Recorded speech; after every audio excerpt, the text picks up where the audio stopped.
ఇక్కడ ఇంకా చీకటిగానే ఉంది. వెలుతురు రాలేదు. అయినప్పటికీ దేవాదేవుడు నడిపిస్తారని నమ్ముతున్నాను. ప్రార్థన చేసుకుందాం.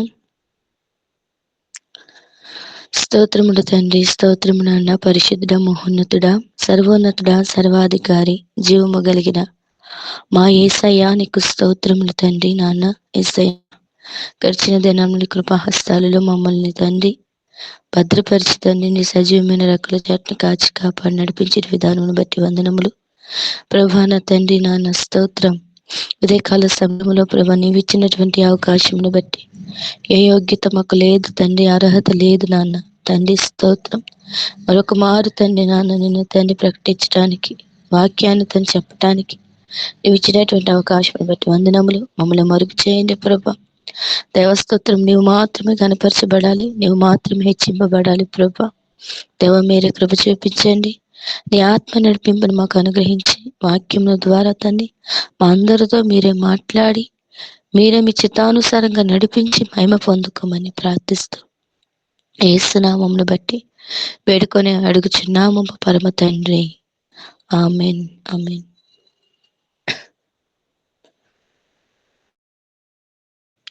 మరొక మారందరికీ కూడా వందనములండి.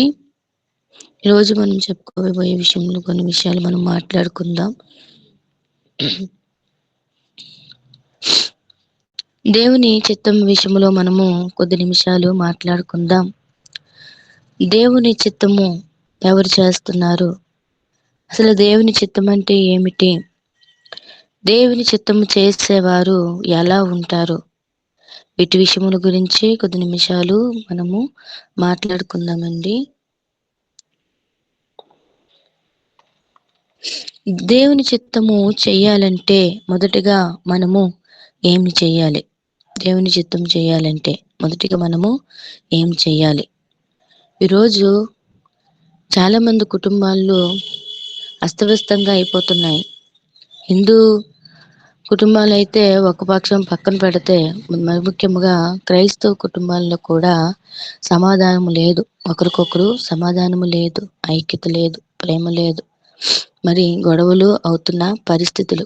వీటన్నిటికీ కారణం ఏంటంటే దేవుని చిత్తం అనేది తెలుసుకోలేని పరిస్థితులు. మనము దేవుని చిత్తాన్ని కనిపెడితే ఏముంటది, అసలు ఏం చేయాలనేది కొద్ది మాటలు మనము తెలుసుకున్న తర్వాత వెళ్దాము. చూడండి, దేవుని చిత్తము చేయాలంటే మొదటగా మనము ప్రార్థన అనేది చేయాలండి.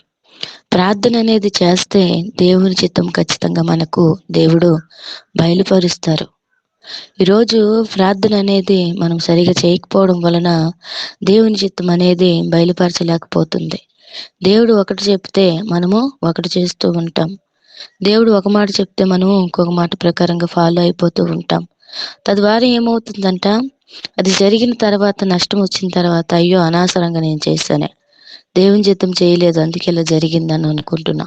అలాగ అనుకునే కన్నా దేవుని చిత్తం ఏమిటో కనిపెడితే బాగుంటుంది కదా అని ప్రభు చెప్తున్నారు. దేవుని చిత్తం చేయాలంటే మొదటిగా మనం ఏం చేయాలంటే ప్రార్థన అనేది చేయాలి. ప్రార్థన మనం చేస్తే దేవుని చిత్తము బయలుపరుస్తుంది. చూడండి, వాక్యంలోనికి వెళ్ళిపోదాం. రెండో దినవృత్తాంతము గ్రంథము 32వ అధ్యాయము 24వ వచనం అండి.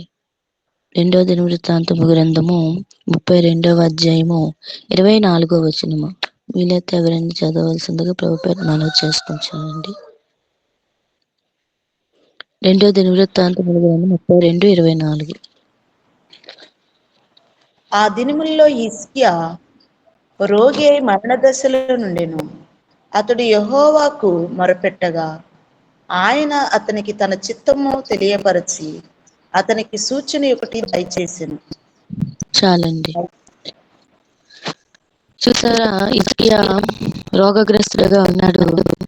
రోగి అయినప్పుడు నేను ఎందుకు ఇలా ఉన్నానని ప్రార్థన చేసినప్పుడు దేవుడట సూచన అనేది చూపించారన్నమాట. ప్రతి విషయంలో కూడా మనం కూడా ఎందుకు ఇలా జరుగుతుందని మనం దేవుని చిత్తంలో అనేది తెలియదు. చిత్తమా కాదా అన్నట్లయితే ఖచ్చితంగా ప్రభువు బయలుపరుస్తారు. ఇచ్చకు బయలుపరిచారు కదండి. ప్రార్థన చేస్తే మనకు కూడా దేవుడు బయలుపరుస్తారు. చాలా మంది దేవుని చిత్తం అనేది చేయటం లేదు, ప్రార్థన కూడా చేయటం లేదు, ప్రార్థన చేసి దేవుని చిత్తాన్ని కనిపెట్టడం లేదు. చూడండి, ఇప్పుడు పెళ్లిడికి వచ్చినటువంటి పిల్ల విషయంలోని తల్లిదండ్రులు కంగారు పడుతూ ఉంటారు, గాబరి పడుతూ ఉంటారు. పెళ్లికి పాపకి వివాహం చెయ్యాలి, ఏం చేయాలి, ఎవరిని చేయాలి, ఎవరు చేస్తే అసలు జీవితం బాగుంటది అని పరిపరి విధాలుగా ఆలోచిస్తూ ఉంటాము. కానీ ప్రార్థన చేసి దేవుని చిత్తాన్ని అడుగుతున్నామా? ప్రార్థన చేస్తాం, తండ్రి ఇదిగోండి పాపకి ఇలా సంబంధం చూడాలనుకుంటున్నాం, నీ చిత్తం చెయ్యని అంటాం. ఒక్క నిమిషమే, ఒకసారి దేవుడు తిరిగి సమాధానం ఇచ్చేటప్పటికల్లా ఇది నా చిత్తం కాదమ్మా, ఇది చేయకమ్మా అనేటప్పటికల్లా ముందే మనము దేవుడు ఇంకా సరిగ్గా మాట్లాడట్లేదులే, ఇది బాగున్నట్లుగా ఉంది, ఇది కరెక్టే అని చెప్పి మన ఆలోచన ప్రకారంగానే వెళ్ళిపోతూ ఉంటాము. దేవుడు ఒకటి చెప్పాలనుకుంటారు, ఇది కాదమ్మా అని. కానీ తొందరపడిపోయి మనము మనకు తోచినట్లుగా, మనకి ఇష్టం వచ్చేలుగా మనం చేస్తూ ఉంటాం. ఇలాంటివి ఎన్నో సందర్భాలు మేము చూస్తామండి. ఒక అమ్మాయికి వివాహం చేద్దాం అన్నప్పుడు దేవుడు దర్శనంలో చూపించారు, ఆమె గుంటలో పడిపోయిందని, అంటే ఒక బురదలోనే ఆమె పడిపోయిందని ఒక అంకుల్ గారికి చూపించారనమాట. చూపిస్తే అంటే ఏంటి, వివాహం చేస్తామన్నప్పుడు గుంటలో పడిపోయినట్లుగా వచ్చింది మా పాప అనుకున్నప్పటికీ కూడాను వారు ఉన్నటువంటి వైఫ్ గారు మాత్రం అలాగే వస్తాయిలేండి, అవన్నీ పట్టించుకోకండి. ఆవిడ ప్రార్థన చేశారు. అతను ఆ అంకుల్ గారు చాలా బాగా ఉంటారు, భక్తిగా ఉంటారు. ప్రార్థన చేసిన, తండ్రి నీ చిత్తం ఏమిటంటే ఆవిడ గుంటలో పడిపోయినప్పుడు నేను వద్దని చెప్పినప్పటికీ ఆ బంధువులు వాళ్ళందరి ప్రకారంగాన పర్వాలేదు, అబ్బాయి మంచి అబ్బాయి, మీకేమవ్వదు, అమ్మాయి కూడా లోకంలోనే మంచిగా ఉంది, మంచిగా జరుగుతుందని అంట వాళ్ళందరి మాటలు విన్నారు. కానీ దేవుడు ఇక్కడ చెప్పినటువంటి దర్శనాన్ని వారు కోల్పోయారు, మర్చిపోయారు. అది చెప్పినప్పటికీ కూడా పట్టించుకోలేదు. వాళ్ళందరూ మంచోళ్ళు అని చెప్తే వినరేటని చెప్తే అలాగే ఆ అమ్మాయికి వివాహం జరిగింది. ఆ అక్కగారు చాలా ఆత్మీయంగా ఉంటారు, చాలా మంచివారు. అలాంటిది వివాహం అయిన తర్వాత ఆ అమ్మాయి అసలు లోకం అంటే ఏమిటో తెలీదు ఆ పిల్లకి. ఎవరు అసలు బయటికి వెళ్ళడం కానీ ఏమి తెలీదు. అలాంటిది ఇంకొక అతనికి ఇచ్చి పెళ్లి చేశారు. అప్పుడు ఆ అమ్మాయికి ఏంటంటే లోకం తెలియదు కాబట్టి ఎలా ఉండాలో తెలియదు ఆ బిడ్డకి. వీళ్ళు ఏం చేశారంటే వివాహం చేసిన తర్వాత ఆ అబ్బాయి నీకేటి రాదు అని చెప్పి వాళ్ళ ఇంట్లో వాళ్ళందరూ అమ్మాయిని ఏటి రాదు అని చెప్పిన తర్వాత ఆమె మనకు పిచ్చి అయిపోయింది. ఆ పిల్లని పిచ్చి చేస్తారు. పాపం అక్క ఎంత మంచిది, దేవుని చిత్తం ఆల్రెడీ చెప్పారు గుంటలో పడిపోద్ది అని చెప్పినప్పుడు కూడా వాళ్ళు వినకుండా దేవుని చిత్తం కాకుండా ఆ బిడ్డకి వివాహం చేసిన తర్వాత ఎంత మంచిగా ఉన్నటువంటి ఆ అమ్మాయిని పిచ్చిదా అన్నాం. పాపం అమ్మ నిజంగానే పిచ్చిగా అనుకొని పిచ్చిలాగా అయిపోయింది. చివరికి ఆమె పరిస్థితి చాలా దారుణమైన పరిస్థితి ఎదురైంది. కొంతమంది చెప్పినా కూడాను ఆ స్త్రీ వినలేదనమాట. ఆ ఆంటీ వినకుండా వివాహం చేశారు. అప్పుడు తర్వాత ఇది జరిగిన తర్వాత అయ్యో నేనే అనవసరంగా చేశానే, అనవసరంగా దేవుడు చెప్పినా కూడా వినలేదే అని చెప్పి వాళ్ళు బాధపడడం ఏంటండి. ముందు దేవుడి చిత్తం మనం కనిపెడితే దేవుడు బయలుపరిచినప్పుడైనా మనము అది ఆగిపోవాలి. హిజ్కియాకు చూపించారు ప్రార్థన చేస్తే సూచన, మరి మనకెందుకు చూపించరు? మనకి చూపిస్తారు, మనం అంతవరకు ఆగుతామేంటి? దేవుని చిత్తం కోసం మనం ఆగుతున్నామా అంతవరకును? త్వరగా అన్ని వచ్చేస్తాయి మన ముందు, మంచిగా వస్తాయి అన్నీను. ఉద్యోగం అయితేనేమి, వ్యాపార విషయంలోనైతేనేమి, వివాహం విషయంలోనైతేనేమి, దేవుని మనకి మంచిగా వస్తాయి, మనకి ఇష్టమైనవి వస్తాయి. కానీ అది దేవునికి ఇష్టమా కాదా అనేది కనిపెట్టలేని పరిస్థితులు. దేవుడు జవాబు ఇవ్వకముందే నువ్వే చూపించావు ప్రభా, థ్యాంక్స్ ప్రభా చెప్పేసి తొందరపడి వెళ్ళిపోతాం. అక్కడ అవంతరాలు లేదా గొడవలు ఇవన్నీ జరిగితే అప్పుడు బాధపడి అయ్యో నీ చిత్తం కాదేమో అని చెప్పి అప్పుడు అనుకుంటాం. అంతవరకు ఎందుకండి? మనం ముందు దేవుని ప్రార్థన చేయాలి, ప్రతి విషయంలో ప్రార్థన చేయాలి, దేవుణ్ణి అడగాలి. ఈరోజు ఒక మాట అడుగుతాను, మీరేమనుకోకండి. మనము దేవుని చిత్తం అంటాము, అన్ని కూడా లోకానికి సంబంధించినవి మనం చేస్తూ ఉంటాం. క్యాస్ట్ విషయంలో కూడానండి, నేను చెప్తున్నాను, క్యాస్ట్ విషయంలో కూడా పిల్లలకి సంబంధాలు చూసేటప్పుడు మా క్యాస్ట్ వాళ్ళనే చేసుకోవాలని. అసలు దేవుడి క్యాస్ట్‌లని అడిగారేటండి అసల? అందరూ కూడా ప్రభువుని నమ్ముకుంటే ఆత్మీయంగా ఉన్న బిడ్డలకి ఇవ్వాలి గానీ, ఈ వివాహ విషయంలోకొచ్చేసేటప్పటికి అన్నీ బానే చేస్తారు. ప్రార్థనలు చేస్తారు, వాక్యాలు చెప్తారు, అంతా బానే ఉంటది. మరి చర్చ్‌కి వెళ్తారు, దశంభాగాలిస్తారు, కానుకలిస్తారు, అన్నీ బానే ఉంటాయి భక్తి విషయంలో. ఈ వివాహం విషయంలోకొచ్చేటప్పటికి ఏం చేస్తారండి? మొదట ఏం పెడతారట? క్యాస్ట్‌ని పెడుతూ ఉంటారు. మా కులపోళ్ళు చేసుకోవాలి. దేవుడు చెప్పారటండి. అసలు మనం అన్ని జనులు చేసుకోకూడదని దేవుడు చెప్పారు. మనం ఆత్మీయంగా ఉన్న బిడ్డలను మనం వివాహము చేసుకోవాలి. ఇది దేవుని చిత్తము. కానీ అలాగుండి మా బంధువులు ఒప్పుకోరండి, మా రక్త సంబంధులు ఒప్పుకోరండి. ఆళ్ళకి మన మొహాలు ఎలా చూపించాలండి? అయ్యో! దేవుడు మనల్ని లోకం నుంచి విడిపించాడు. ఈ తరము వారికి వేరుగా ఉండి దేవుడు మనల్ని ప్రత్యేకించబడ్డారే. మరి లోకం వైపు మరలా ఎందుకు చూస్తున్నాం? మరి బంధువుల వైపు ఎందుకు చూస్తున్నాం? మరి రక్త సంబంధుల వైపు ఎందుకు చూస్తున్నాం మనం? దేవుని చిత్తం దేవుడు నెరవేరుస్తారు. నువ్వేదనుకుంటున్నావో అది చేయగలడు. కానీ నువ్వు మొదట దేవుడికి అడుగుతున్నావు ఈ విధంగా. ప్రభువా, ఆత్మీయంగా ఉన్న బిడ్డలు నాకు ఆత్మీయంగా ఉన్నవారు, నీలో ఎదిగేవారు, భక్తిలో ఎదిగేవారు కావాలి. ఆస్తి కాదు, అంతస్తు కాదు, డబ్బు కాదు, క్యాస్ట్ కాదు ప్రభా. మీ చిత్తానుసారంగానే వివాహం జరిగించండి అంటే ఖచ్చితంగా ఆయన వివాహం చేస్తారు. నువ్వేదైతే అనుకుంటున్నావు నీ బంధువుల ప్రకారంగా మాట పడతావన్నావు కదా! ఆ మాటను కూడా పడకుండా దేవుడు తప్పించగలడు. మనం దేవుని చిత్తాన్ని అడుగుతున్నామా ఈ విషయంలోని? ప్రార్థన చేస్తున్నామా దేవుని గురించి? మనం దేవుని చిత్తాన్ని అడుగుతున్నామా?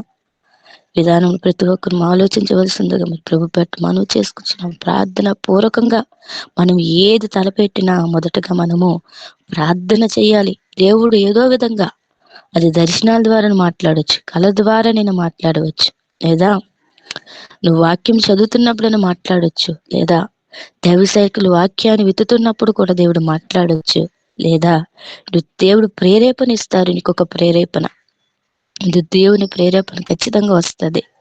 ఈ విధంగా దేవుడు తన చిత్తాన్ని బయలుపరుస్తారండి. కాబట్టి తొందరపాటు అనేది ఏమాత్రము మనకి ఉండకూడదు. ప్రార్థన చేసి ప్రతిదీ కూడా దేవుని చిత్తాన్ని మనము అడగాలి. దేవుని ఇష్టానుసారంగానే మనము జీవించాలి. నా యొక్క సాక్షి జీవితంలోని నేను ఎంఏ బిఎడ్ చేశాను. చేసిన తర్వాత నాకు అన్ని సంబంధాలు వస్తున్నప్పుడు అన్ని వచ్చిన పోలీసులు, లాయర్లు, డాక్టర్లు వాటి గురించి వాళ్ళు కూడా వచ్చారు. తర్వాత హిందూస్ కూడా వచ్చారు. నేనప్పుడు డిగ్రీ చదువుతున్నప్పుడు వచ్చినప్పుడు నేను ఒకటే దేవుడికి ప్రార్థన చేశాను. ప్రభువా, నాకు ఎలాంటి వాళ్ళు ఇవ్వాలనేది మీ చిత్తము. కానీ అందులోని క్యాస్ట్ అనేది కలగకూడదు. తర్వాత ఈ డబ్బులు ఇవి కాదు ప్రభు, ఉద్యోగాలు కాదు ప్రభు, నీ సేవ చేసేవారు నాకు కావాలి. నాకు యోగ్యత లేదు, అయినప్పటికీ నేను ఆ సేవకులను చేసుకుంటే నేను కూడా లోకం నుంచి విడిపింపబడతాను. ఇంకనూ నీలో నేను ఆత్మీయంగా బలపరచబడతాను. నీ చిత్తాన్ని చేసేదానిగా నేను ఉంటాను అనేటట్లుగా నేను ఉపవాసాలతో దేవుడి సన్నిధిలో కనిపెట్టాను. నేను ఖచ్చితంగా దేవుని సేవకులను చేసుకోవాలి ప్రభా. మనం మామూలుగా భక్తి గలవారిని చేసుకుంటే ఒకప్పుడు భక్తి తప్పిపోద్ది. మరలా వాళ్ళు లోకంలోకి వెళ్తారు. మరలా కొన్ని విషయాల్లోని మనకు ఆటంకం ఉంటుంది. నేను దైవ సేవకులను సేవ చేసేవారిని నాకు సేవ చేయాలని ఎంతో ఇష్టము. ప్రభు, అయితే నీ చిత్తం అయితే నాకు అట్టి వారిని సమకూర్చండి. వాళ్ళ అందం నాకు వద్దు, వాళ్ళ ఉద్యోగం నాకు వద్దు, ఏమీ నాకు వద్దు, అంతస్తులు నాకేమి వద్దు ప్రభా. నీ పని చేసేవారు ఉంటే నేను కూడా నీ పని చేస్తాను ప్రభా అని నేను తీర్మానించుకున్నప్పుడు దేవుడు మరి ఒరిస్సాలో ఉన్నటువంటి అతను దేవుడు మాట్లాడి మరి విజయనగరంలో సేవ చేసేటటువంటి సేవకులకి మరి మా అయ్యగారు అడిగేటప్పుడు ఏమీ మేము చూడలేదండి. ఆ విధంగా మాకు దేవుని చిత్తానుసారం వివాహం జరిగింది. దేవుడు కనిపెట్టాము, దేవుడు మాట్లాడిన తర్వాత వివాహం జరిగింది. ఇప్పుడు మేము దేవుడి సేవలో ఉన్నాము, సంతోషంగా ఉన్నాం. మా దగ్గర ఏమి లేనప్పటికీ ఆనందం అయితే మాకుంది, సమాధానం అయితే మాకుంది. ఇది కేవలము దేవుని చిత్తానుసారంగా నడిపిస్తే, దేవుడి చిత్తము మన పట్ల జరిగితే దేవుడు ఖచ్చితంగా సమాధానం ఇస్తాడు. దేవుడు ఆ కుటుంబంలో నెమ్మదిని కలిగిస్తారు. కాబట్టి తొందరపాటు అనేది మాత్రం మనకు పనికిరాదు. కానీ మొదటగా దేవుని చిత్తం చేయాలంటే ప్రార్థన అనేది మనము చేసి కనిపెట్టాలి. హల్లెలూయా! దేవుని నామానికి మహిమ కలుగును గాక. మరొకటండి, దేవుని చిత్తం చేయాలంటే ఏమి కావాలి? హెబ్రీ రాసిన పత్రిక 10వ అధ్యాయము 36వ వచనం అండి. హెబ్రీ రాసిన పత్రిక 10వ అధ్యాయము 36వ వచనము. హెబ్రీ 10:36. మీరు దేవుని చిత్తమును నెరవేర్చిన వారై వాగ్దానం పొందు నిమిత్తము మీరు ఓరిమి అవసరమై ఉన్నది. మీకు ఓరిమి చాలా అవసరమై ఉన్నది. చాలమ్మా. చూసారండి, నేనేం చెప్తున్నారట? ఓర్పు అవసరమట. దేనికి దేనికి ఓర్పు కావాలి? వాగ్దానం కొరకు. కాబట్టి దేవుడిచ్చినటువంటి వాగ్దానము పొందు నిమిత్తము. దేవుడు చూడండి, ఇప్పుడు దైవ సేవకులు చెప్పినట్లు ప్రతి నెల దేవుడు ఒక వాగ్దానం ఇస్తారు, వాక్యాన్ని మనల్ని బలపరుస్తారు. సంవత్సరంలో దేవుడు ఒక మంచి మనకు ఒక వాగ్దానాన్ని ఇస్తారు, ఇది మన జీవితంలో నెరవేర్చాలని. అది మనం అన్వయించుకోవాలి.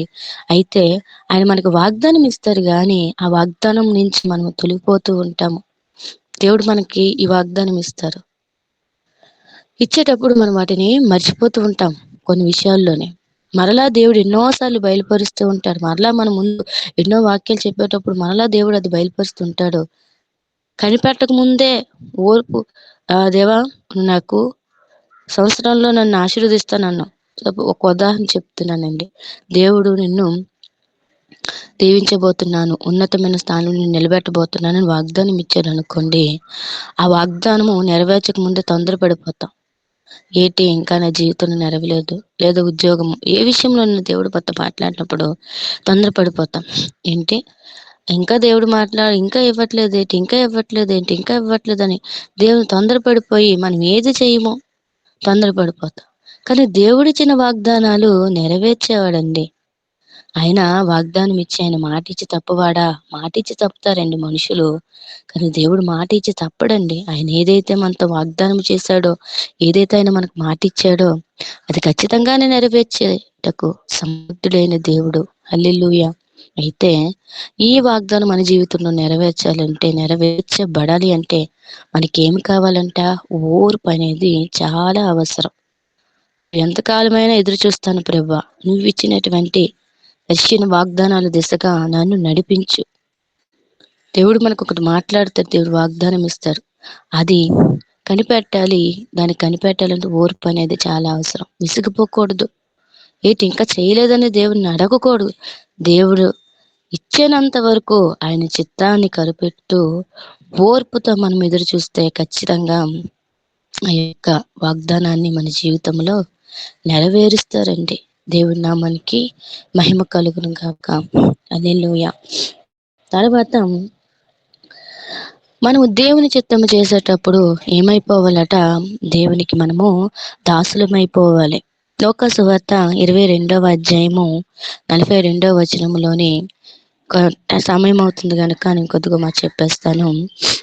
లోకా సువార్త 22వ అధ్యాయం 42వ వచనంలోని యేసు ప్రభు వారు ప్రార్థన చేస్తున్నప్పుడు, ఈ గిన్నె నా ఎదురు నుంచి తొలగించుము అని అంటున్నప్పుడు ఏమంటారంటే, అయినప్పటికీ నా ఇష్టము కాదు నీ చిత్తమే సిద్ధించిన గాక. దేవుడే తన తండ్రి అయిన దేవుని చిత్తాన్ని నెరవేర్చేటప్పుడు మన యేసుప్రభు చిత్తాన్ని మనం నెరవేర్చలేం.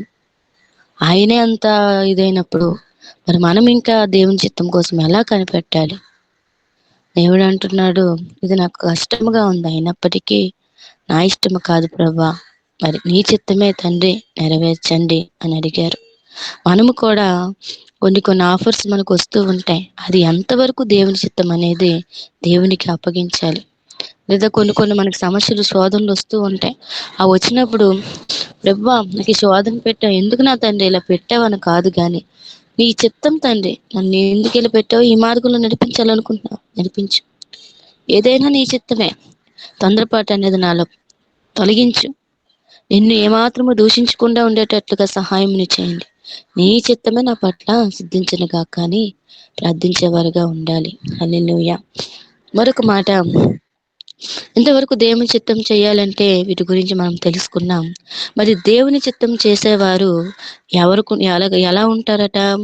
దేవుని చిత్తము చేసేవారు ఎఫెసీ రాసిన పత్రిక 6వ అధ్యాయము 6వ వచనమండి. దేవుని చిత్తము చేసేవారు ఎలా ఉంటారు? చూడండి ఒకసారి ఎఫెసీ రాసిన పత్రిక 6:6. మనుషులను చేయనట్లు కంటికి కనబడుటకే కాక క్రీస్తు దాసులమని ఎరిగి దేవుని చిత్తమును మనఃపూర్వకంగా జరిగించుచు. చాలండి. మనము దేవుని చిత్తాన్ని చేసేటప్పుడు అంటే దేవుని సేవకులైతేనేమి, లేదా విశ్వాసులు ఆత్మీయ భక్తులు ఎదుగుతున్నప్పుడైతేనేమి, మనము దేవుని చిత్తం చేసేటప్పుడు ఖచ్చితంగా మనుష్యులకి సంతోషపెట్టలేమండి నిజంగా. ఎందుకంటే మనుషులకు సంతోషపెడితే దేవునికి మనం సంతోషపెట్టనేరము. మన మనుషులకు దాసులము కాదండి. ఎవరికట దాసులము? మనము దేవునికే దాసులముగా ఉన్నాము. అక్కడ మనం ఏది చేసినా ఇదిగో నాకు ఇతను మెచ్చుకుంటారు కాబట్టి నేను ఈ పని చేస్తాను అనకూడదు. మనము చేసేటటువంటి పని దేవుడు చూస్తున్నారని మనం చెయ్యాలి. ఇది దేవుని పని. అది చిన్న పరిచర్య ఏదైనప్పటికీ కూడా దేవుడే చూస్తున్నారు. అందుకే అంటాడు, ప్రభునందు నీ ప్రయాస వ్యర్థం కాదు. మనం చేసిన ప్రయాస ఈ వాక్యాలు ఇంత మరి ఎక్కువ జామున లెగిసి ఇంత ప్రార్థనలు వింటున్నాము, వాక్యాలు వింటున్నాము, ప్రార్థనలు చేస్తున్నాము, ఎక్కడికెక్కడికి 10 ప్రార్థనలకు వెళ్తున్నాము, సభలకు వెళ్తున్నాము. ఇదంతా వ్యర్థమైపోద్ది ఏంటండి? వ్యర్థం అవ్వదండి. మనం ఒకటి అయితే మనుషులను మెచ్చుకోవాలి, మనుషులను ఘనపరచాలి, మనుషులను హెచ్చించాలనే ఉద్దేశంతో మనం చేస్తే మాత్రం అసలు దేవుడు అంగీకరించారండి. అది దేవుని చిత్తము కాదు. దేవుడికి మనం దాసులైనప్పుడు లోకం మనల్ని కొంచెం అసహించుకుంటుంది. అహించుకున్నా పర్వాలేదు, మనం లోకం నుంచి ప్రత్యేకింపబడ్డాం. దేవుని చిత్తాన్ని చేయడానికి దేవుడు మనల్ని ఏర్పాటు చేసుకుని ఉన్నారు. ఎవరు ఎదుట ఎవరైతే మనల్ని నిందించారో, ఎవరైతే మనల్ని అవమానపరిచారో ఆ రీతి మనల్ని ఘనపరుస్తారు. కానీ వారికి మనం సంతోషపెట్టేవారు కాదు. దేవుని మహిమపరిచే వరకు మనము ఉండాలి. అప్పుడే దేవుడు మనల్ని ఇచ్చిన వాగ్దానాల దిశగా నడిపిస్తాడు. హల్లెలూయా. అలాగే దేవుని చిత్తం చేసేవారు నిరంతరము నిలుస్తారు. అది 1 యోహాను రాసిన పత్రిక 2:17 వచనాలు. ఈ లోకము దాని ఆశ గతించిపోద్దండి. లోకములో ఉన్నటువంటి కోరికలైతేనేమి, ఈ లోకములో ఉన్నటువంటి ఆశలు, శరీరాశ, నేత్రాశ, జీవకుటుంబం, ఇవన్నీ కూడా తండ్రి నుండి పుట్టినవి కాదు. కాబట్టి ఇవన్నీ పోతాయి. ఇవన్నీ శరీర సంబంధమైనవి, ఇవన్నీ పోతాయి ఈ లోకం అనేది. కానీ దేవుని చిత్తం చేసేవారు ఎవరట? వారే నిరంతరము నిలుస్తారట. హల్లెలూయా, హల్లెలూయా. కాబట్టి మనము దేవుని చిత్తము చేసేవారుగా ఉండాలి. అట్టివారే నిరంతరము నిలిచేవారు. ఈరోజు చూడండి, చిన్నటువంటి ఆశల కొరకు, చిన్నటువంటి వాటి కొరకు ప్రభువునే వదిలేస్తున్నారండి. మీరు ప్రభువుని విడిచిపెడితే మీకు ఈ డబ్బులు ఇస్తాము, ప్రభువుని విడిచిపెడితే మీకు అవి చేస్తాం, ఇవి చేస్తాం అంటే ఆ ఆశల కోసం ప్రభువునే విడిచిపెడుతున్నారు. వీళ్ళు ఎవరట? భక్తిహీనులు, భక్తిపరులు కాదు, దేవుని చిత్తము చేసేవారు కాదు.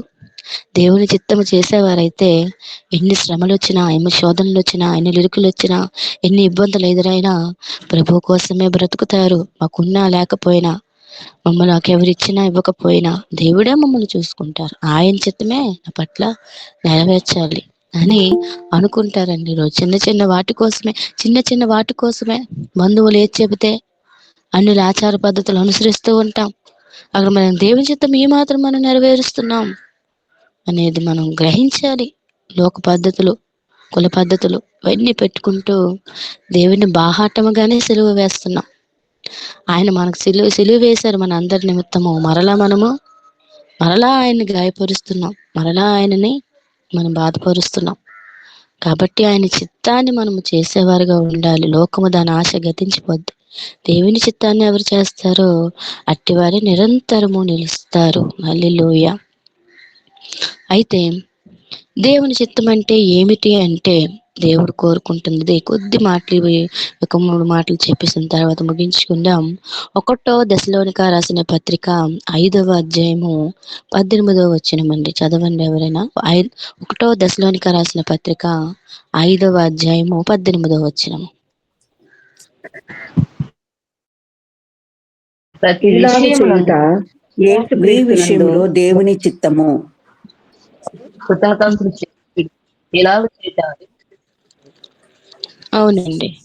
ప్రతి విషయమునందు కృతజ్ఞతాస్తుతులు చెల్లించటయే దేవుని చిత్తము. ప్రతి విషయంలో కృతజ్ఞతాస్తుతులు చెల్లించడం ఏంటి అర్థం? దేవుడు మనకి మంచి చేస్తేనా? దేవుడు మనకి అప్పుల సమస్యల నుంచి విడిపిస్తేనా? దేవుడు మనకి శోధనల నుంచి విడిపిస్తేనా? మనకి దేవుడు మంచి ఇల్లు ఇస్తేనా? కాదండి. దేవుని చిత్తము చేయడం అంటే ప్రతి విషయంలో కృతజ్ఞతాస్తుతులు చెల్లించాలి. ప్రతి విషయం అంటే ఏంటి? నీకు దేవుడు ఇచ్చినా స్తోత్రం, ఇవ్వకపోయినా స్తోత్రం. దేవుడు మనకి ఏది ఇచ్చినా ఏది ఇవ్వకపోయినా, అంటే దేవుడు మనకి మంచి చేసినప్పుడే, దేవా నువ్వు నాకు ఇచ్చావు ప్రభా, నన్ను సహాయం చేసావు ప్రభా, ఇందులో నుంచి నన్ను తప్పించావు ప్రభా, నాకు ఉద్యోగం ఇచ్చావు ప్రభా, నీకు స్తోత్రం. ఉద్యోగం పోతే చెప్పగలవా? దేవా నీకు స్తోత్రం అని చెప్పగలవా? అందుకే అంటున్నారు ప్రతి విషయములో, అంటే మంచి జరిగినా మనం దేవునికి స్తోత్రం చేయాలి, మనకి కీడు జరిగినా దేవునికి స్తోత్రం చెప్పాలి. యోబు అంతే, ఏదొచ్చినా ఆయన ప్రభువును దూషించలేదు.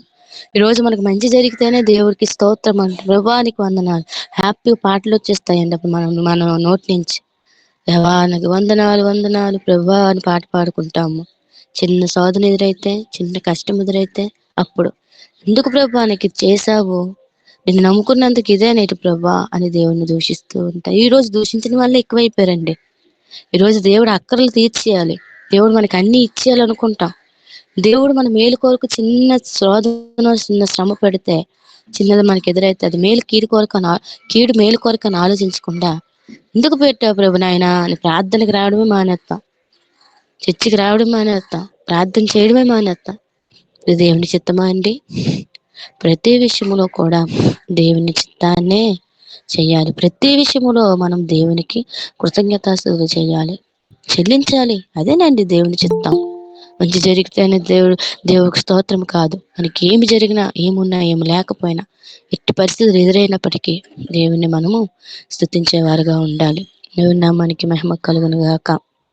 అదే విధముగా 1 దశలోనిక రాసిన పత్రిక 4వ అధ్యాయము 3-5 వచనాలు చదవండి. 1 దశలోనిక రాసిన పత్రిక. మీరు పరిశుద్ధులగుటకే అనగా మీరు జారత్వమునకు దూరముగా ఉండుటయే దేవుని చిత్తము. మీలో ప్రతివాడును దేవుని ఎరుగుని అన్యజనుల వలె కామాభిలాష ఎందు కాక పరిశుద్ధత ఎందును ఘనత ఎందును తన ఘటమును ఎట్లు కాపాడుకొనవలెను అది ఎరిగి ఉండుటయే దేవుని చిత్తము. ఈ విషయం దేవుడను అతిక్రమించి తన సహోదరునికి మోసము చేయకుండా వలెను. ఎందుకనగా మేము పూర్వము మీతో చెప్పి సాక్ష్యం ఇచ్చిన ప్రకారము ప్రభువు వీటన్నిటి విషయమే ప్రతిదనైన చేయువాడు. పరిశుద్ధులగుటకే దేవుడు మనల్ని పిలిచిన గాని అపవిత్రులుగా. చాలండి. 3-5 వచనాల్లోని మీరు పరిశుద్ధులగుటయే అనగా మీరు జారత్వమునకు దూరముగా ఉండుటయే దేవుని చిత్తము. మనము దేవుడు మనల్ని ఏమని కోరుకుంటున్నారంటే, నేను పరిశుద్ధుని గనక మీరును పరిశుద్ధులై ఉండాలి. పేతురు రాసిన పత్రికలో చెప్తారు. ఆయన పరిశుద్ధమైన వాడు, మరి ఆయన పోలికలో పుట్టినటువంటి మనము కూడా పరిశుద్ధంగా ఉండాలని ఆయన ఆశపడుతున్నారు. కాబట్టి మనలోని లోకం అనేది, మనలో జారత్వం అనేది, అంటే దేవునికి ఇష్టం లేనటువంటి పనులు అన్నమాట. జారత్వం అనేది 2 విధాలుగా వస్తుంది. ఒకటి వ్యభిచారం అయితే, ఒకటి మన శరీరాన్ని మనం జాగ్రత్తగా కాపాడుకోవాలి. ఇది దేవుని చిత్తం అంట. వాటికి దూరంగా ఉండాలి. ఈ పాపానికి మనం దూరముగా ఉండాలి, దేవుని చిత్తం. వాళ్ళు ఎలా ఉంటారట? అన్యజనులైతే ప్రతి పనికి మాలిన వాటి విషయంలోనూ కామాభిలాష యందు ఉంటారు. కానీ మనము పరిశుద్ధత యందును ఘనత యందును తన ఘటమును ఎట్లు కాపాడుకొని వలన అది ఎరిగి ఉండిటే దేవుని చిత్తం. ఘటము అంటే ఏంటండి? శరీరము. ఘటము కుండ అంటే ఘటము అంటే శరీరం. మన శరీరాన్ని ఎట్లు కాపాడుకోవాలట? పరిశుద్ధముగా కాపాడుకోవాలి. అపవిత్రముగా ఉండకూడదు. మన యొక్క శరీరాలను, మన నోటిని, మన చూపుని, మన తలంపులను ప్రతిదీ కూడా మనం పరిశుద్ధతను కాపాడుకోవాలి. పరిశుద్ధముగా జీవించాలి. లోక మాలిన్యం అంటకుండా ప్రత్యేకమైన జీవితాన్ని జీవించాలి. నువ్వు ఎక్కడ ఉన్నా, ఏ పరిస్థితుల్లో ఉన్నా, ఏ సందర్భంలో నువ్వు ఎక్కడ ఉన్నా, అది ఏ స్థితిలో ఉన్నా కూడా నువ్వు మాత్రం ప్రత్యేకమైన జీవితాన్నే జీవించాలి. ఆళ్ళలా చేస్తున్నారు కదా! తప్పదు కదా అని అందులో వెళ్ళిపోవడం కాదు. మనము పరిశుద్ధముగా జీవించాలి. అది తెలుసుకోవాలండి. అది తెలుసుకోవడమే దేవుని చిత్తం. అదే అంటున్నారు హెబ్రీ రాసిన పత్రికలో, మీరు పరిశుద్ధంగా ఉండుటకు ప్రయత్నం చేయండి. మనము సమాధానానికి, పరిశుద్ధముగా ఉండడానికి మనం ప్రయత్నం చేయాలి. కొన్ని సందర్భాల్లోని ప్రయత్నం చేయలేము. కానీ అయినప్పటికీ దేవుడిని అడగాలి. ప్రభువా, నన్ను పరిశుద్ధంగా ఉండటానికి సహాయమును చేయండయ్యా. ఇది ఎరగాలి. ఇది తెలుసుకోవడమే దేవుని చిత్తము. ఈరోజు ఎంతమంది సేవకులైతేనేమి, విశ్వాసులైతేనేమి తప్పిపోతున్నారండి. ఈ శరీరాశలో పడిపోయి దేవుని చిత్తాన్ని పక్కన పెడుతూ మరలా బాధపడిపోయిన పరిస్థితులండి. కాబట్టి మనం పరిశుద్ధంగా జీవించాలి. దేవుని చిత్తాన్ని మనము చెయ్యాలి. అది తెలుసుకోవాలి. ఈ విధంగా నడవాలి. ప్రభువా, నీకు ఇష్టమైన విధంగా జీవించాలయ్యా. ఆ విధమైన కృపతో నన్ను నింపండి అయ్యా. నీ చిత్తాన్ని నెరవేర్చే బిడ్డగా నన్ను ఉంచండి అయ్యా అని మనము ప్రార్థించేవారుగా ఉండాలి. చివరిగా 1 పేతురు 2వ అధ్యాయము 15వ వచనము. ఇది చివరిగా చెప్పుకుందాం. 1 పేతురు 2వ అధ్యాయము 15వ వచనము.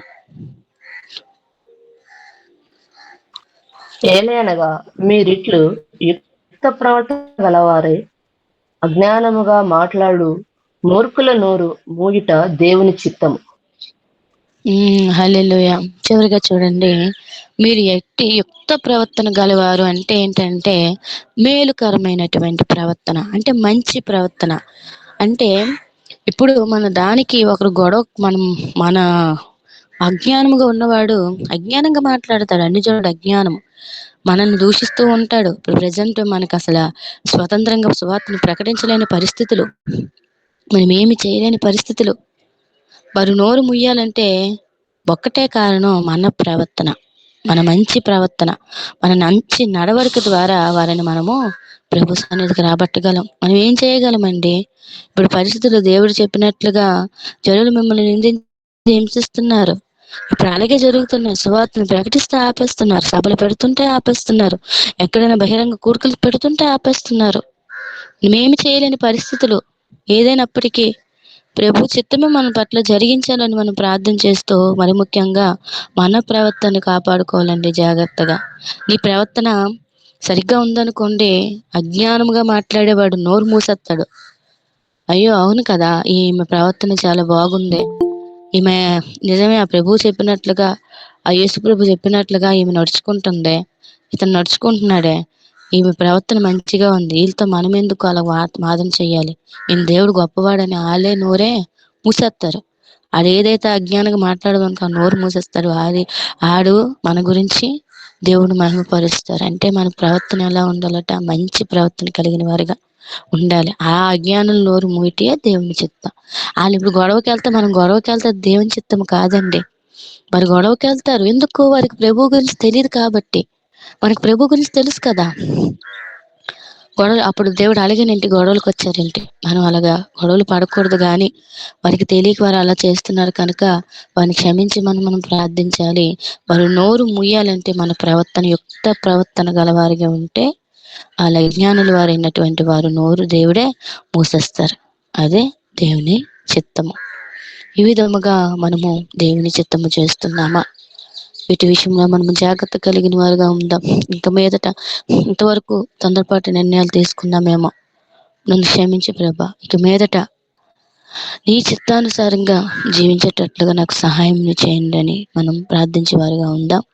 దేవుడి మాటలు మన వెనుకల్లో దీవించి ఆశీర్వదించును గాక. ఆమేన్. అవకాశం ఇచ్చిన దేవునికి సేవకులకు ప్రత్యేకమైన వందనములు.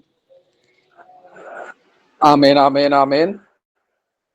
దేవుని చిత్తము, దేవుని చిత్తము. ఆకరణ మొదటి పేతురు పత్రిక 2వ అధ్యాయము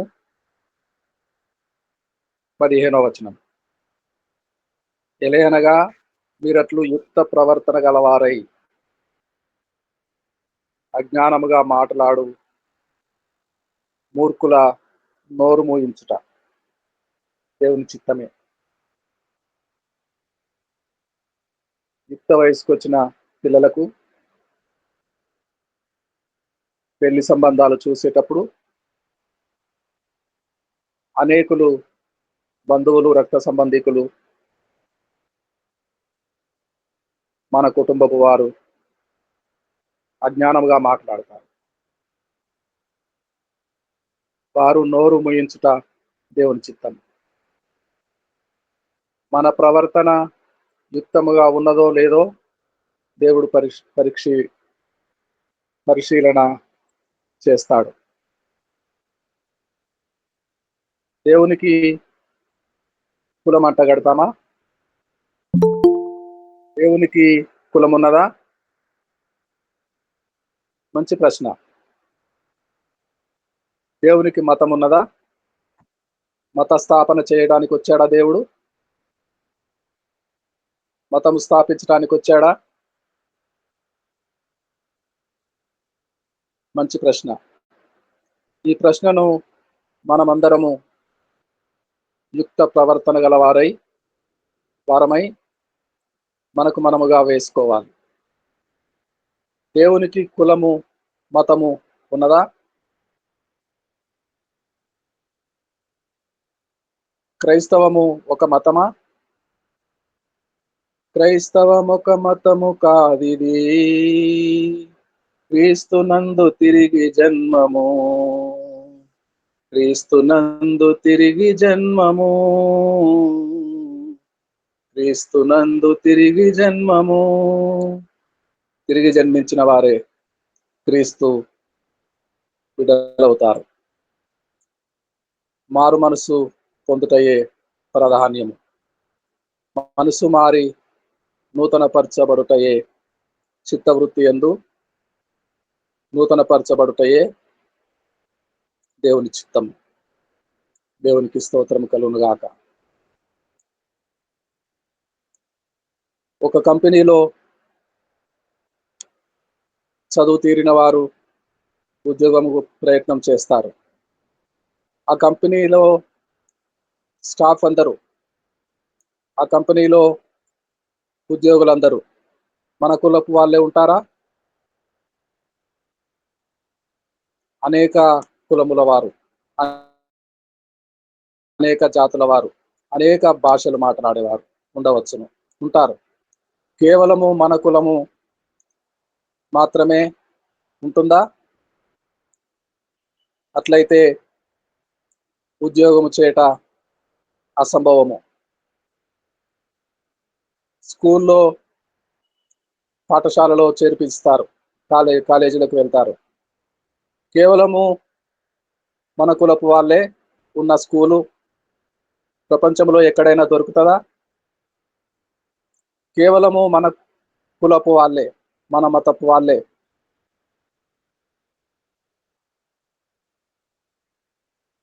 పాఠశాల కష్టము, అసంభవము. చదువు సంస్కారము నేర్చుకొని పెళ్ళిడు వచ్చిన తర్వాత సమస్తమైన జ్ఞానము విషయము సంపాదించుకొని పెళ్లికి మాత్రమే కులపు అడ్డు. మా కులపు వాళ్ళే. నిన్న శ్రీకాకుళం జిల్లా కొత్తూరు మండలము ఒక పాస్టర్ గారు 70 సంవత్సరాల అనుభవము పాస్టర్ గారు ఫోన్ చేశారు. వారి కుమారుడు ఫోన్ చేశాడు. నేనే స్వయంగా మాట్లాడాను. ఎస్సీలలో మాదిగ జాతి పైడి అనే కులం ఉంటుందట. ఫస్ట్ టైం వింటున్నాను. పైడి అనే కులము వాళ్ళనే చూడండి. ఎంతైనా మన కులస్తులే కదా. వారి కుమార్తెకు వివాహం చేయాలని, పాస్టర్ గారి కుమార్తెకు వివాహం చేయాలని నాతో మాట్లాడారు.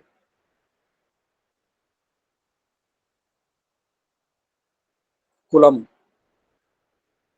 కులము, కులము. యేసును వెంబడించిన అపారమైన అనుభవం ఏమైపోయింది? యేసుతో నడిచిన కాలము ఏమైపోయింది? ఒకానొక పరిస్థితిలో కుమార్తెకు వివాహము చేయాలనుకున్నప్పుడు కులము ప్రాధాన్యం. అంత మాత్రమే కాదు, వదురుబోతుల అజ్ఞానముగా మాట్లాడేవారు, బోధ విషయము అజ్ఞానముగా మాట్లాడేవారు. క్రీస్తు సంఘము, సెవెంత్ డే, క్యాథలికులు వివాహ విషయంలో ఏవి మన కులపు వాడే దొరుకుట ప్రాధాన్యము. వాడు క్యాథలిక్ వాడైతేనేమి, క్రీస్తు సంఘపు వాడైతేనేమి, శనివారం ఆరాధనకు సంబంధించిన వాళ్ళైతేనేమి, కేవలము మన కులస్థుడు, మన జాతి, మన మతము చూడము, కులమే ప్రాధాన్యము. అలాంటి వదరుబోతుల నోరు మూయించుట దేవుని చిత్తము. ఆయుష్ పోసుకొనుట, హిజ్కియాకు 15 సంవత్సరముల ఆయుష్ దేవుని చిత్తానుసారంగా దొరికింది. ఇల్లు చక్క పెట్టుకునే అవకాశం దొరికింది. దేవజనుడి హెచ్చరిక యెషయా మాట ప్రకారము ఇల్లు చక్క పెట్టుకునే అవకాశం దొరికింది. 15 సంవత్సరముల ఆయుష్ పొడిగించబడింది. ఇది దేవుని చిత్తమే. దేవునికి స్తోత్రము కలుగును గాక. చాలా అత్యవసరమైన సందేశం. ఈ రోజుల్లో సార్వత్రిక సంఘములో విశ్వాసులకు చాలా ప్రాధాన్యమైన అంశము మనం విన్నాము. దేవునికి స్తోత్రం కలుగును గాక. అన్నా జోన్ అమ్మగారు ప్రార్థనలో నడిపిస్తారు. ప్రార్థన అన్నా జోన్ అమ్మగారు చేస్తారు.